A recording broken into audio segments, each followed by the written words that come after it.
नैमिषारण्य तीर्थ में श्री सूत जी ने 88,000 सनकादि ऋषियों से कहा, अब मैं आपको कार्तिक मास की कथा विस्तार पूर्वक सुनाता हूँ, जिसका श्रवण करने से मनुष्य के सभी पाप नष्ट हो जाते हैं और अंत समय में वैकुंठ धाम की प्राप्ति होती है।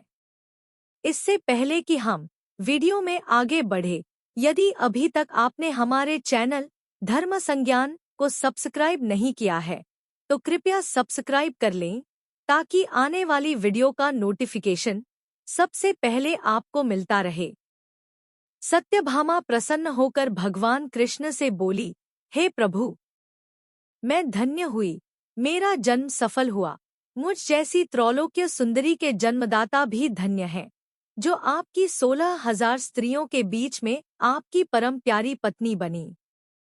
मैंने आपके साथ नारद जी को वह कल्पवृक्ष आदिपुरुष विधिपूर्वक दान में दिया, परंतु वही कल्पवृक्ष मेरे घर लहराया करता है। यह बात मृत्युलोक में किसी स्त्री को ज्ञात नहीं है। हे त्रिलोकीनाथ, मैं आपसे कुछ पूछने की इच्छुक हूँ। आप मुझे कृपया कार्तिक महात्म्य की कथा विस्तार पूर्वक सुनाइए, जिसको सुनकर मेरा हित हो और जिसके करने से कल्प पर्यंत भी आप मुझसे विमुख न हो। सूत जी आगे बोले, सत्यभामा के से वचन सुनकर श्री कृष्ण ने हंसते हुए बोले, हे प्रिय, 16,000 रानियों में से तुम मुझे प्राणों के समान प्यारी हो। तुम्हारे लिए मैंने इंद्र एवं देवताओं से विरोध किया था। हे कांते, जो बात तुमने मुझसे पूछी है उसे सुनो। एक दिन मैंने तुम्हारी इच्छापूर्ति के लिए गरुड़ पर सवार होकर इंद्रलोक जाकर कल्पवृक्ष मांगा। इंद्र द्वारा मना किए जाने पर इंद्र एवं गरुड़ में घोर संग्राम हुआ और गौलोक में भी गरुड़ का गौ से युद्ध किया। गरुड़ की चोंच की चोट से उनके कान एवं पूंछ कटकर गिरने लगे, जिससे 3 वस्तुएं उत्पन्न हुई। कान से तंबाकू, पूंछ से गोभी और रक्त से मेहंदी बनी। इन तीनों का प्रयोग करने वाले को मोक्ष नहीं मिलता। तब गौ ने भी क्रोधित होकर गरुड़ पर वार किया, जिससे उनके 3 पंख टूटकर गिर गए। इनके पहले पंख से नीलकंठ, दूसरे से मोर और तीसरे से चकवाचकवी उत्पन्न हुए। हे प्रिय, इन तीनों का दर्शन करने मात्र से ही शुभ फल प्राप्त हो जाता है। यह सुनकर सत्यभामा ने कहा, हे प्रभो, कृपया मुझे मेरे पूर्व जन्मों के विषय में बताइए कि मैंने पूर्व जन्म में कौन कौन से दान, व्रत व जप नहीं किए हैं। मेरा स्वभाव कैसा था, मेरे जन्मदाता कौन थे और मुझे मृत्युलोक में जन्म क्यों लेना पड़ा। मैंने कौन सा पुण्य कर्म किया था जिससे मैं आपकी अर्धांगिनी हुई। श्री कृष्ण ने कहा, हे प्रिय, अब मैं तुम्हारे द्वारा पूर्व जन्म में किए गए पुण्य कर्मों को विस्तार पूर्वक कहता हूँ। पूर्व समय में सतयुग के अंत में मायापुरी में अत्रिगोत्र में वेदांत का ज्ञाता देवशर्मा नामक एक ब्राह्मण निवास करता था। वह प्रतिदिन अतिथियों की सेवा, हवन और सूर्य भगवान का पूजन किया करता था। वह सूर्य के समान तेजस्वी था। वृद्धावस्था में उसे गुणवती नामक कन्या की प्राप्ति हुई। उस पुत्रहीन ब्राह्मण ने अपनी कन्या का विवाह अपने ही चंद्र नामक शिष्य के साथ कर दिया। वह चंद्र को अपने पुत्र के समान मानता था और चंद्र भी उसे अपने पिता की भांति सम्मान देता था। एक दिन वे दोनों कुश व समिधा लेने के लिए जंगल में गए। जब वे हिमालय की तलहटी में भ्रमण कर रहे थे, तब उन्हें एक राक्षस आता हुआ दिखाई दिया। उस राक्षस को देखकर भय के कारण उनके अंग शिथिल हो गए और वे वहां से भागने में भी असमर्थ हो गए। तब उस काल के समान राक्षस ने उन दोनों को मार डाला। चूंकि वे धर्मात्मा थे, इसलिए मेरे पार्षद उन्हें मेरे वैकुंठ धाम में मेरे पास ले आए।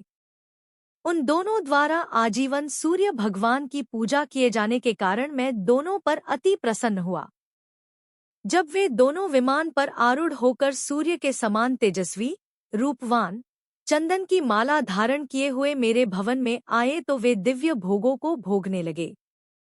भगवान श्री कृष्ण आगे बोले, हे प्रिय, जब गुणवती को राक्षस द्वारा अपने पति एवं पिता के मारे जाने का समाचार मिला, तो वह विलाप करने लगी, हाँ नाथ, हाँ पिता, मुझको त्याग कर तुम कहाँ चले गए? मैं अकेली स्त्री तुम्हारे बिना अब क्या करूं? अब मेरे भोजन, वस्त्र आदि की व्यवस्था कौन करेगा? घर में प्रेम पूर्वक मेरा पालन पोषण कौन करेगा? मैं कुछ भी नहीं कर सकती। मुझ विधवा की कौन रक्षा करेगा? मैं कहाँ जाऊं? मेरे पास तो अब कोई ठिकाना भी नहीं रहा।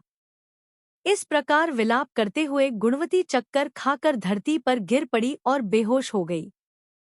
बहुत देर बाद जब उसे होश आया तो वह पहले की ही भांति करुण विलाप करते हुए शोक सागर में डूब गई।